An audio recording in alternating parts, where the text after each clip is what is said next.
الحمدللہ والصلاة والسلام علی رسول اللہ اما بعد فاعوذ باللہ من الشیطان اللعین الرجیم بسم اللہ الرحمن الرحیم ثانی اثنین اذ ہما فی الغار اذ یقول بصاحبہ لا تحزن ان اللہ معنا صدق اللہ مولانا العظیم ان اللہ وملائکتہ یصلون علی النبی یا ایہا الذین آمنوا صلوا علیہ وسلموا تسلیما درود و سلام پڑھ لیجیے الصلاۃ والسلام علیکہ یا سیدی یا رسول اللہ وعلی آلک واصحابک یا سیدی یا حبیب اللہ الصلاۃ والسلام علیکہ یا سیدی یا نبی اللہ وعلی آلک واصحابک یا سیدی یا سیدی وعلی آلک واصحابک یا جد الحسن والحسین سبحان اللہ نہایت واجب الاحترام محترم پیر طریقت صاحبزادہ والا شان پیر سید اشتیاق حسین شاہ صاحب دامت برکاتہ العالیہ جو آج کی اس روحانی محفل پاک کی صدارت فرما رہے ہیں، رب تعالیٰ ان کا فیض ہمارے سروں پہ تادیر سائے کی صورت میں قائم و دائم رکھے آمین مالکی نے امام زین العابدین امام الساجدین علیہ السلام کا صدقہ شفا عطا فرمائے آمین اور یقیناً یہ محبت ہی ہے کہ جو دور دراز سے اپنے کام کاج چھوڑ کے ہم سب کو یہاں آنے پہ مجبور کرتے ہیں۔ اللہ اکبر واہ واہ واہ میں ایک حدیث مبارکہ اس کے بعد میں اپنے موضوع پہ بات کروں گا۔ میرے آقا علیہ الصلوۃ والسلام نے فرمایا کہ صحابہ تشریف فرما تھے، حضور نے ذکر فرمایا، حضور نے فرمایا کچھ لوگ میری امت کے ایسے ہوں گے، آقا علیہ الصلوۃ والسلام نے فرمایا قیامت کا دن ہوگا، اللہ رب العزت انہیں ایک ایسا مقام عطا کرے گا قیامت کے دن، فرمایا کہ وَإِنَّ وُجُوهَهُمْ لَنُورٌ،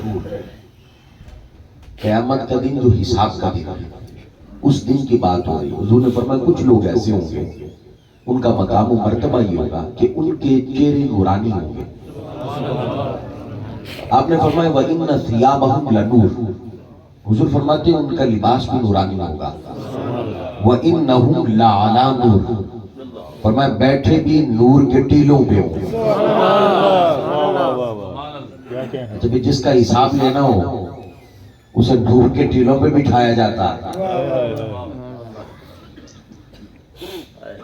آقا فرماتے ہیں کہ یغبطہم الانبیاء والشہداء، نبی دیکھیں گے شہید دیکھیں گے اور دیکھ کے کہیں گے نہ یہ نبی ہیں نہ یہ شہید ہیں، اور اتنا خوبصورت مقام و مرتبہ آج پایا انہوں نے۔ یغبطو رشک کریں گے انبیاء اور شہداء۔ صحابہ کرام نے جب یہ بات سنی تو ایک حدیث میں آتا ہے کہ ایک عرابی صاحب بدو سادہ وہ کھڑے ہوئے اور کھڑے ہو کے حضور علیہ الصلوۃ والسلام کے بارگاہ میں آ کے نہیں وہ ہاتھ جوڑ کے حضور بتائیے وہ ہیں کون؟ آقا وہ کون لوگ ہیں اتنا مقام و مرتبہ؟ میرے آقا نے فرمایا میری امت کے وہ لوگ ہوں گے کہ جن کا آپس میں سوائے رشتہ محبت کے کوئی اور رشتہ نہیں ہوگا۔ وہ دور دراز سے ایک جگہ پہ اگر جمع ہوں گے تو ان کے درمیان جو رشتہ ہے وہ خونی نہیں ہوگا، کسی مفاد کے لیے نہیں بیٹھے ہوں گے، مال کی لالچ میں نہیں آئیں گے، کوئی دنیاوی خرچ نہیں ہوگی، فرمایا مقصد ایک ہی ہوگا وہ اللہ کی رضا اور اللہ کی محبت ہوگا۔ امام الانبیاء کی غلام یہ جو رشتہ محبت ہے اور یہ اللہ کی رضا کے لیے جو ہم ایک دوسرے سے پیار کرتے ہیں، اس کا اندازہ نہیں کوئی کر سکتا کہ اجر کیا ہے۔ سبحان اللہ تو آج جو مجھے موضوع دیا گیا وہ تاجدار صداقت امام العاشقین خلیفہ اول سیدنا صدیق اکبر رضی اللہ تعالی عنہ کے حوالے سے قرآن مجید کی 15 آیات مبارکہ سیدنا صدیق اکبر رضی اللہ تعالی عنہ کی شان میں یہ کم سے کم ہے، زیادہ ہو سکتی ہے، اس سے کم نہیں۔ سبحان اللہ۔ اور میرے آقا علیہ الصلوۃ والسلام کے 1,14,000 یا 24,000 صحابہ میں کسی صحابی کی خبر دی ہے میرے آقا نے، میرے آقا نے فرمایا یہ میرا صحابی ہے۔ سبحان اللہ۔ اور اس جماعت میں کسی کی خبر ہمیں ہوئی تاریخ اسماء الرجال سے، سیرت کی کتب سے کہ یہ حضور کے صحابی، لیکن میرے آقا علیہ الصلوۃ والسلام کی جو صحابہ کی جماعت ہے، اس جماعت میں صرف ایک ہی فرد ایسا ہے، واہ واہ واہ، صرف ایک ہی فرد ایسا ہے جس کا خدا نے بتایا ہے یہ میرے مصطفیٰ کا صحابی ہے، واہ واہ واہ، اور وہ سیدنا صدیق اکبر رضی اللہ تعالی عنہ۔ قرآن کی نص ہے آپ کی صحابیت میں، نص قرآنی سے یہ تصدیق جو ہے یہ ثبت کی گئی ہے اور بتایا گیا ہے لوگوں یہ جو صدیق اکبر ہے یہ میرے مصطفیٰ کا صحابی ہے۔ یہ صرف آپ کی امتیازی شان ہے، اس کی وجہ یہ جان بھی حضور پہ قربان، مال بھی حضور پہ قربان، واہ جی واہ۔ اور اسلام کے جو پہلے خطیب ہیں، پہلے خطیب وہ سیدنا صدیق اکبر رضی اللہ تعالیٰ عنہ۔ سبحان اللہ۔ ابھی 39 صحابہ کرام تھے اسلام قبول کیا، صرف 39۔ تو ایک دن سیدنا صدیق اکبر رضی اللہ تعالیٰ عنہ عرض کرنے لگے یا رسول اللہ صلی اللہ علیہ وسلم، یہ چھپ چھپ کے دعوتیں دیتے ہیں، اللہ کا پیغام سناتے ہیں، توحید کی دعوت دیتے ہیں، آج علل اعلان نہ کریں بات۔ واہ واہ واہ، میرے آقا نے فرمایا ابو بکر ابھی تعداد میں کم ہے، اس لیے ابھی رہنے دیں۔ نہیں یا رسول اللہ، اب دل کرتا کہ سارے لوگوں کو بتایا جائے وہ ایک ہے۔ میرے آقا علیہ الصلوۃ والسلام نے جب جوش و جذبہ دیکھا نا، حضور نے فرمایا چلو ابو بکر آج پھر ایسا ہی کر لیتے ہیں۔ حضور تشریف فرما تھے، آپ کھڑے ہوئے، پہلے خطیب اسلام کے پہلا خطاب سیدنا صدیق اکبر رضی اللہ تعالیٰ نے فرمایا۔ آپ کھڑے ہوئے اور جب آپ نے فرمایا کہ لوگوں یاد رکھو وہ اللہ ایک ہے اور یہ اس کے رسول ہے، ایمان لے آؤ۔ جب یہ بات کی تو کیونکہ تعداد کم تھی کافروں نے حملہ کر دیا، بڑے بڑے سرداروں نے حملہ کیا اور سیدنا صدیق اکبر رضی اللہ تعالیٰ عنہ کو اتنا مارا کہ انہیں یہ ہو گیا کہ بھئی اب یہ نہیں بچیں گے۔ یہ حضور علیہ الصلوۃ والسلام موجود تھے، وہ برا بلا حضور کو بھی کہتے ہیں، اور سیدنا صدیق اکبر کو مارا۔ جب وہ چلے گئے آئے خاندان والے رشتہ دار اٹھا کے گھر لے گئے، اب سارے بیٹھے ہیں رشتہ دار، والدہ بھی ابھی مسلمان نہیں، تماداری کے لیے آ رہے ہیں، کہہ رہے ہیں ہم بدلہ لیں گے، وہ خاندانی طور پہ ہم بدلہ لیں گے، انہوں نے ظلم کیا ہے، زیادتی کی ہے، مارا ہے۔ اب جب سارے بیٹھے تھے تو اتنے میں آپ کی آنکھ کھلی، تھوڑا سا ہوش آیا نا تو کچھ نہیں پوچھا، پڑھا کہا نہیں پوچھا میرے ساتھ ہوا کیا، اب فرمانے لگے ایک ہی خبر دو مصطفیٰ کیسے ہے۔ واہ واہ واہ،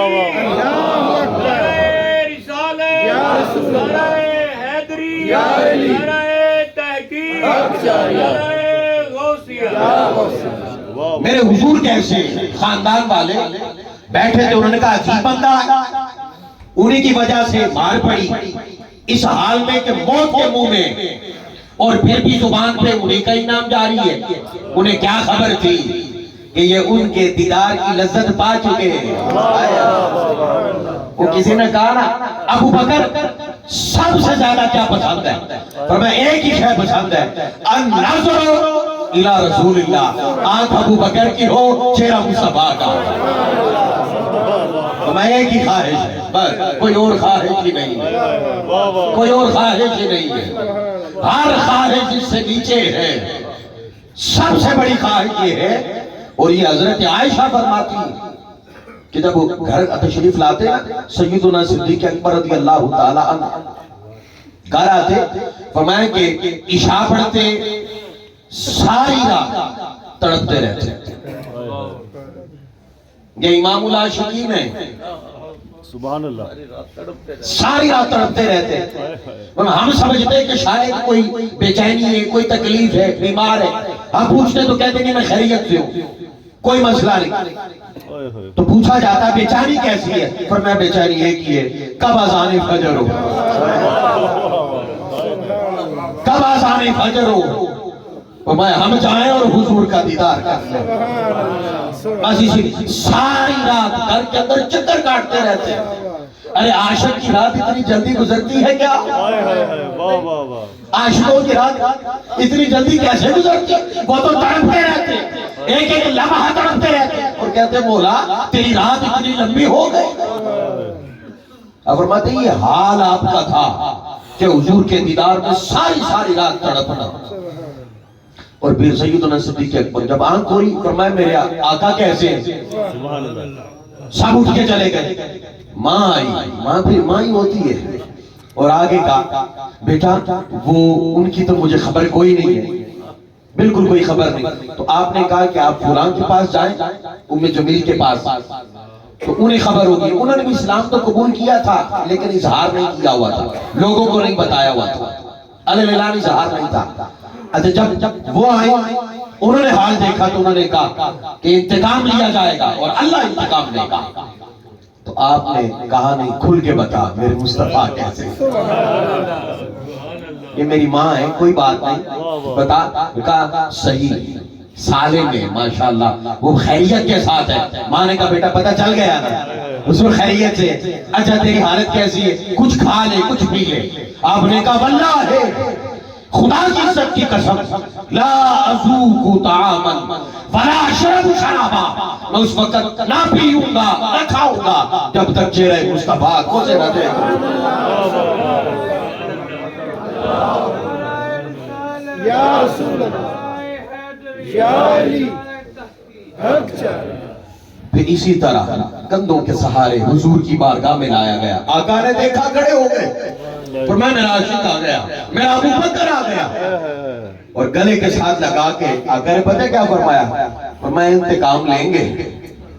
جب یہ بات کی تو آپ کی چیخیں نکل گئی، یا رسول اللہ انتقام کو چھوڑیے گا، مجھے تو ایک ہی بات ستائے جا رہی ہے، ایک ہی بات آقا کہ جب آپ تشریف فرما تھے میں بھی موجود تھا، وہ آپ کو گالیاں نکال رہے تھے اور ابو بکر ابھی زندہ، آپ کو برا بھلا کہہ رہے تھے، آقا میری جان آپ پہ قربان کیوں نہیں ہوگی؟ پھر آقا علیہ الصلوۃ والسلام نے اپنے سینے کے ساتھ لگایا، اور یقین کیجئے گا کہ زندگی پر از خود میرے آقا نے ابو بکر سے آگے کسی کو پڑھنے ہی نہیں دیا، خود حضور نے نہیں پڑھنے دیا۔ اور جب کہا نہ جاؤ مال لے کے آؤ، یہ آپ نے روایات سنی ہے، میں صرف ان سے پیغام دینا چاہتا ہوں، مال لے کے آؤ۔ اس وقت آپ کے حالات کاروباری حالات اتنے درست نہیں تھے سیدنا صدیق اکبر کے رضی اللہ تعالیٰ، سیدنا فاروق اعظم رضی اللہ تعالیٰ، ان کے کاروبار اس وقت بہتر تھا۔ انہوں نے کہا آج آگے نکلوں گا، ہر دفعہ ہی آگے نکل جاتے ہیں، ہم سے بڑھ جاتے ہیں، یہ نیکی میں سبقت ہے،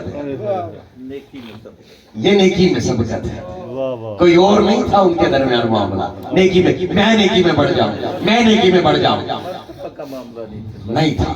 اللہ اکبر، سارے گئے سامان حضور کی بارگاہ میں، حضور یہ مال ہے، یہ مال ہے، یہ مال ہے۔ سیدنا فاروق اعظم گئے، 3 حصے کیے، حضور کی بارگاہ میں لے آئے۔ جب حضور کی بارگاہ میں لے کے آئے نا تو پتہ میرے آقا نے کیا فرمایا؟ میرے آقا نے فرمایا عمر کیا لے کے آیا؟ اچھا سوال دیکھیے گا، حضور نے کیا فرمایا؟ کیا لے کے آیا؟ اب پتا تھا کہ ابو بکر کے حالات اتنے اچھے نہیں ہیں، عمر کیا لے کے آئے؟ حضور یہ مال لے آیا، اتنے حصے کیے، اتنے حصے آپ کی بارگاہ میں لے آیا۔ آقا علیہ الصلوۃ والسلام نے کہا بیٹھ جاؤ. اب سیدنا فاروق اعظم تک کہنے لگے ابو بکر آنے والا ہے. آپ گھر کی دیواروں پر بھی ہاتھ مارتے ہیں, کوئی شہر رہ نہ جائے. اپنا لباس بھی اتارا, ٹاٹ کا لباس پہنا, وہ بھی رکھ دیا کیونکہ حالات بہتر نہیں تھے. اچھا جب حضور کی بارگاہ میں آئے, حضور نے دیکھا, حضور نے یہ نہیں پوچھا ابو بکر لے کے کیا آئے. وہ کوئی ایک پڑھ لے آیا, کوئی دو پڑھنا. ابو بکر کو سوال ہے تو کنیاں پڑھنا نے جی ایک کے تو پھر بڑھ جاتے ہیں نا, کوئی باقی صحابی بڑھ جاتے ہیں نا. اچھا باقیوں سے پوچھا کیا لے کے آئے. صدیق اکبر آئے تو نہیں پوچھا کیا لے کے آئے. ابو بکر گھر چھوڑ کے کیا آئے, گھر چھوڑ کے کیا آئے. اور میں گھر میں اللہ اور اللہ کا رسول چھوڑا آیا. اللہ اور اللہ کا رسول سوال بدل دیا. آقا چاہتے ہی نہیں تھے کہ ابو بکر سے کوئی آگے بڑھ جائے. سبحان اللہ. اس طرح مال بھی جان بھی حضور پہ قربان. اور آقا علیہ الصلوۃ والسلام کے غار کے بھی آئے. اچھا ایک روایت ہے, شاید آپ نے یہ کم سنی ہو. ایک روایت میں آتا ہے کہ سیدنا صدیق اکبر رضی اللہ تعالیٰ عنہ کو نا حضور نے پہلے ہی بتا دیا تھا. آقا نے پہلی خبر دے دی تھی ابو بکر ایک رات آئے گی جس رات ہم ہجرت کریں گے اور تو میرا ساتھی بنے گا. سبحان اللہ. واہ واہ واہ, یہ پہلی خبر دے دی تھی. کیا بات. اب ہوا کیا, جس دن سے خبر دی نا ابو بکر ایک رات آئے گی ہم ہجرت کریں گے اور تو میرا ساتھی ہوگا. تو میں پھر سیدنا صدیق اکبر اس دن سے لے کر میں گھر کا جو باہر والا دروازہ ہے اس کے پاس کھڑے ہی رہتے, اس کے پاس کھڑے رہتے. یہ نہ ہو کہ میں اندر سو رہا ہوں اور آقا آئیں اور دروازے پہ دستک دیں, حضور کو انتظار کرنا پڑے. اور میں پھر ابو بکر سوائے نہیں, جو ساری رات دیوار کے ساتھ ٹیک لگا کے یوں آتی کچھ عرصے کے لیے, کچھ وقت کے لیے ایسے ہی سوتے یوں ٹیک لگا کے. اور میں آ گئی وہ رات جس رات ہجرت کرنا تھی. میرے آقا آئے, آقا علیہ الصلوۃ والسلام نے دستک دینا چاہی. اللہ اکبر, آپ نے آہٹ سن لی, دروازہ کھول لیا اور کہا حضور چلے. آقا چلے اور یہ بھی نہیں کہا حضور میں اندر بتاؤ ہم جا رہے ہیں. میرا گھر میں ابو بکر چل, حضور چلے. پیچھے کسی کو بتایا بھی نہیں میں جا رہا ہوں, اور یہ بھی نہیں پوچھا حضور جانا کدھر ہے, حضور کس طرف جانا ہے. اور میں جب جانا محبوب کے پیچھے پھر منزلوں کا کیا پوچھنا, پھر کیا پوچھنا کدھر جانا. پیچھے چل پڑے سارے رستے. ابو بکر کبھی آگے کبھی دائیں کبھی بائیں کبھی پیچھے. میرے آقا نے پوچھا ابو بکر کیا ہو گیا. یا رسول اللہ اکیلا ہوں, خیال آتا ہے کہیں دشمن آگے سے نہ آ جائے, کہیں دائیں سے نہ آ جائے, کہیں بائیں سے نہ آ جائے. یقین کسی کا قرآن کی آیت پڑھے نا تو بندے کا ذوق اور شوق اور جذبہ انتہا کو پہنچتا ہے کہ حضور کی ذات میں ابو بکر فنا تھے. سبحان اللہ. تاجدار کائنات کی ذات میں فنا ہوئے تو پھر اللہ نے کہا ان اللہ معنا. بے شک اللہ ہمارے ساتھ ہے. معیت خدا تب ملتی ہے جب اپنی ذات مصطفیٰ پہ فنا کر دو. یہ سبق ہے سیدنا صدیق اکبر نے دیا. اپنی جان پھر غار میں پہنچے. اب دیکھیے یہ واقعہ آپ نے سن رکھا ہے, بڑی توجہ طلب بات ہے. 3 دن اور 3 راتیں آپ غار میں رہے. اچھا جب مکہ سے نکلے تھے دشمن بار سارے گھیرا ڈال کے کھڑے تھے. حضور وہاں سے نکلے, کسی کو خبر بھی نہیں ہوئی, کسی کو خبر نہیں ہوئی. اللہ نے بچایا اور آپ کو بھی اختیار تھا. اسی طرح رستے میں سراقہ نے دیکھ لیا, قریب آیا. میرا آقا علیہ الصلوۃ والسلام نے ہاتھ اٹھائے, گھوڑے سمیت زمین میں دھسنے لگا. میرا آقا نے فرمایا کیوں ہمارا پیچھا کر رہا ہے, کہا غریب ہوں. میرا آقا نے پھر دعا کی, جب اس نے توبہ کی گھوڑا سمیت باہر آ گیا. میرا آقا علیہ السلام نے فرمایا غریب ہے، اچھا چل میں تمہیں ایک بشارت بھی ساتھ دیتا ہوں کہ بھئی جب ایران فتح ہوگا نا تو سونے کے کنگن میں تیرے ہاتھوں میں دیکھ رہا ہوں، حالانکہ مرد پہ حرام ہے سونا، پر حضور کا اختیار ہے، جسے چاہیں اجازت ہے۔ یہ ہوتا ہے لیجسلیشن کا اختیار، لیجسلیشن کا، یہ تشریعی اختیار ہے میرے حضور کا۔ سارے تکوینی اختیار بھی حضور کو عطا ہوئے اور تشریعی سارے اختیار حضور کو عطا ہوئے۔ اب دیکھیں اتنا اختیار رکھنے والے تو 3 دن اور 3 راتیں غار میں رکنے کی کیا ضرورت تھی؟ واہ واہ، جب مکہ سے نکلے تو دشمن کو خبر کوئی، شراکہ کے لیے لب ہلے تو زمین میں دنسنے لگا۔ اتنے اختیاروں کے مالک، اور وہ خدا جس نے مکہ سے حفاظت سے نکالا تھا تو کیا وہ آگے حفاظت سے مدینہ نہیں پہنچا سکتا تھا؟ جی پہنچا سکتا تھا نا وہ خدا، نہ خدا کمزور تھا نہ میرا مصطفیٰ کمزور ہے۔ تو پھر یہ 3 دن اور 3 راتیں غار میں کیوں ٹھہرایا؟ یہ کوئی اور ہی حکمت ہے، یہ دشمن کے ڈر سے نہیں، دشمن کے ڈر سے نہیں۔ یاد رکھیے گا طریقت کے اندر توجہ کی کئی قسمیں ہوتی ہیں اور بعض نے 7 قسمیں لکھی ہیں۔ ایک قسم توجہ اتحادی ہوتی ہے، جب شیخ مرشد پہ یوں، مرشد جو ہے اپنے مرید پہ یوں نگاہ کرتا ہے اس وقت وہ توجہ اتحادی جب کرتا ہے 7 توجہ میں سے، اس وقت مرید کا ظاہر اور باطن شیخ جیسا ہو جاتا ہے، ظاہر بھی شیخ سے ملتا ہے، باطن بھی شیخ جیسا ہو جاتا ہے۔ میرا آقا علیہ السلام نے سیدنا صدیق اکبر کو غار میں بٹھایا، 3 دن اور 3 راتیں، وہ جو توجہ اتحادی تھی اس کا فیض عطا فرمایا۔ اور یہ وہ 63 سالہ زندگی میرے آقا کی، میرے آقا ہر کسی پہ نگاہ کرتے لیکن ایک وقت کے لیے ہوتی، ادھر کوئی آتا حضور کی بارگاہ میں حضور تکتے، ادھر کوئی آتا ادھر تکتے، یعنی کہ کچھ وقت کے لیے حضور کسی کو دیکھتے، لیکن حال صرف سیدنا صدیق اکبر کا یہ ہے کہ غار کے اندر 3 دن اور 3 راتیں ایسی ہیں کہ چہرہ مصطفیٰ کا ہے، نگاہ ابو بکر کی ہے، چہرہ ابو بکر کا ہے، نگاہ مصطفیٰ کی ہے، نہ توجہ ادھر نہ توجہ ادھر، اور کچھ لمحے کے لیے نہیں، 3 دن اور 3 راتیں وہ توجہ اتحادی کی، وہ فیض عطا فرمایا اور اپنے ظاہر اور باطن کا فیض عطا فرمایا، ظاہر و باطن کا۔ اور یہ نگاہ کیسی نگاہ ہے، یہ کیسی نگاہ ہے، اگر یہ درخت پہ اٹھے وہ 4 سمیت قدموں میں آ جائے، اور اگر یہ ہاتھ اٹھے تو چاند تو لخت ہو جائے، نظر اٹھے تو سورج بیٹھ آئے، کنکر بولے، ارے جس طرف ایک لمحہ نظر جائے حال ہی بدل جائے۔ اس ابو بکر کے حال کتنے عروج پا آگے ہوں گے کہ 3 دن 3 راتیں نظر مصطفیٰ کی بڑھتی رہی، آقا علیہ السلام کی نگاہ پڑتی رہی۔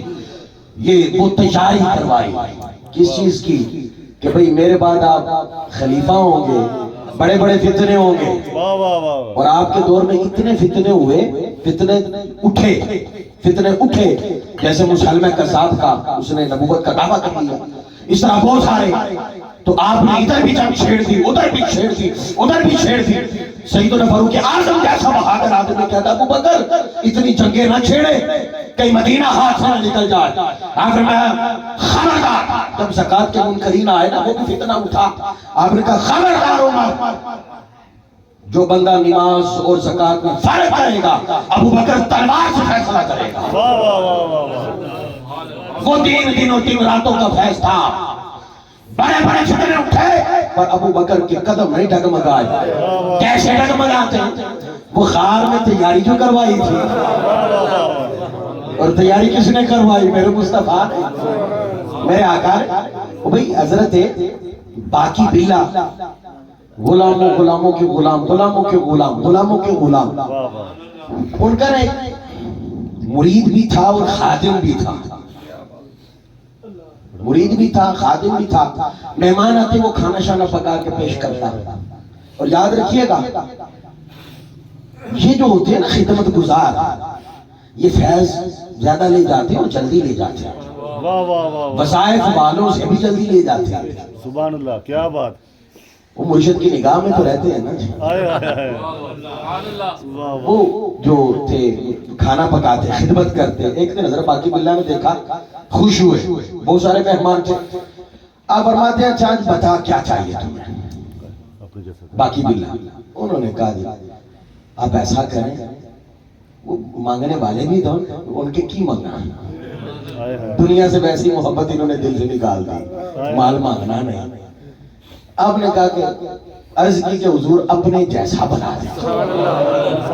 باقی باللہ بنا دیں.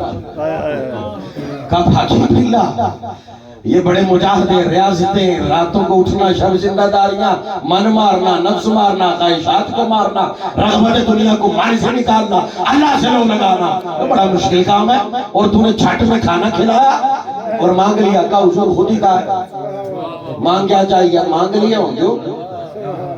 آپ نے وہی توجہ اتحادی کی، توجہ اتحادی، اس کا ظاہر اور باطن اپنے جیسا کر دیا. اور میں جب دونوں باہر نکلے اور میں ایک جیسے نظر آتے تھے، صرف فرق اتنا تھا کہ جو پرانا باقی باللہ تھا وہ ہوش میں تھا، جو تازہ باقی باللہ تھا وہ مدہوش تھا، وہ مدہوش تھا. وہ تابنا نہ لا سکے، وہ انوار و تجلیات کی 3 دن کے بعد انتقال ہو گیا. یہ جذب کرنے کے بھی پہلے زمین کو تیار کیا جاتا ہے، پھر جذب ہوتے. انہوں نے ڈائریکٹ مانگ لیا بے دے دے. ارے باقی باللہ مرید پہ ایک نگاہ کرے تو اس کا یہ حال ہوگا. واہ واہ واہ. تو جب امام الانبیاء ابو بکر پہ نگاہ کرے، اور صرف ایک نگاہ نہیں، 3 دن اور 3 راتیں وہ توجہ اتحادی کا فیض عطا فرمایا. اب ہوا کیا، مختصر کرتا ہوں. جب آپ مدینے پہنچے نا، مدینے پہنچے تو آقا علیہ السلام جب مدینہ شریف میں پہنچے تو سیدنا صدیق اکبر نے نا اپنا ایک رومال وہ اتار کے نا حضور پہ کر دیا. سبحان اللہ. اور جب حضور جا کے ایک جگہ پہ بیٹھ گئے تو آپ بیٹھے نہیں، آپ کھڑے رہے. اب اس کی وجہ کیا تھی؟ مورخین لکھتے ہیں اس کی وجہ یہ تھی، جب کوئی آتا، کیونکہ جنہوں نے تو حضور کو دیکھا ہوا تھا انہیں تو خبر تھی، اور جنہوں نے حضور علیہ السلام کو مسلمان ہوئے تھے لیکن دیدار نہیں ہوا تھا، وہ آتے ہوئے کوئی آگے ابو بکر کا بھی ہاتھ چوم لیتا، سبحان اللہ. ادھر بھی ہاتھ چوم لیتا. آپ نے جب دیکھا بھئی یہ معاملہ کیوں، وہ 3 دن اور 3 راتوں کی توجہ اتحادی کا فیض تھا. آئے آئے آئے، واہ واہ واہ. وہ فیض تھا. اور یہ خبردار یہ ہو ہی نہیں سکتا کہ ابو بکر آقا جیسے ہو گئے، نہیں، وہ فیض کا ایک عکس تھا، ایک نظارہ تھا. اب کیا ہوا، آپ نے اپنا جب دیکھا حال ہی بدل گیا ہے، آپ نے اپنا رومال اٹھا کر سر پہ کر دیا، کر کے کہا لوگو آقا یہ ہے، یہ غلام ہے. واہ واہ واہ، کیا بات. قربان ہے سیدنا صدیق اکبر. سبحان اللہ. حضور فرماتے ہیں سارے میں احسان دے کے جا رہے ہیں، ابو بکر کا اللہ دے گا قیامت، اللہ. اور یہ جب آپ جب منصب خلافت پہ تشریف فرما ہوئے نا تو کسی نے سوال کیا، کہ ابو بکر مسواک چھوڑ دی، آپ کے منہ سے سمیت آتی، مسواک نہیں کرتے؟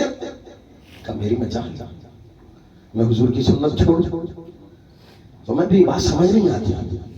آپ نے فرمایا تمہیں یاد ہے نا جب حضور دنیا سے گئے تھے تم روئے تھے، میں رویا نہیں تھا. میں چپ، اگر میں بھی روتا تو چپ کون کرواتا.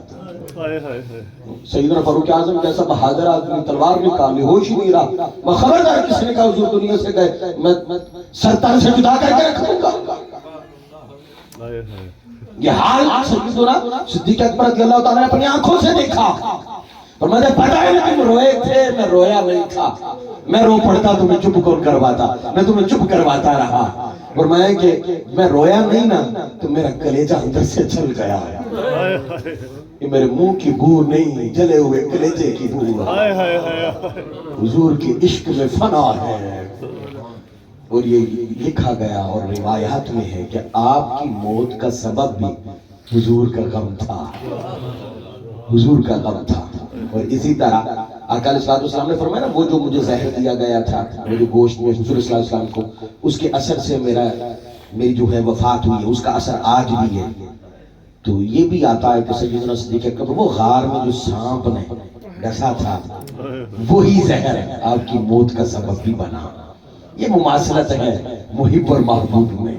اور کہا جی کہ بھئی مجھے لے جانا روزے کے سامنے، جب انتقال ہو گیا میرا، لے جانا، اجازت دے دیں تو دفن کر دینا، نہیں تو پھر قبرستان میں دفن کر دینا۔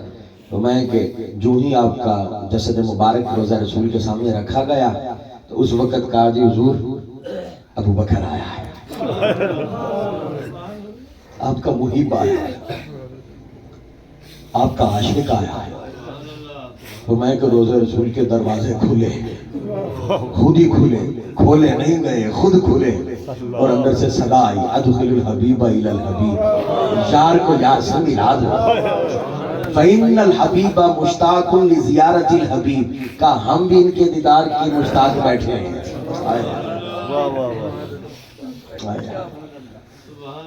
امام الانبیاء کے غلاموں، محبت حضور سے ایسے کرو جیسے صحابہ نے کی، جیسے سیدنا صدیق اکبر نے کی ہے۔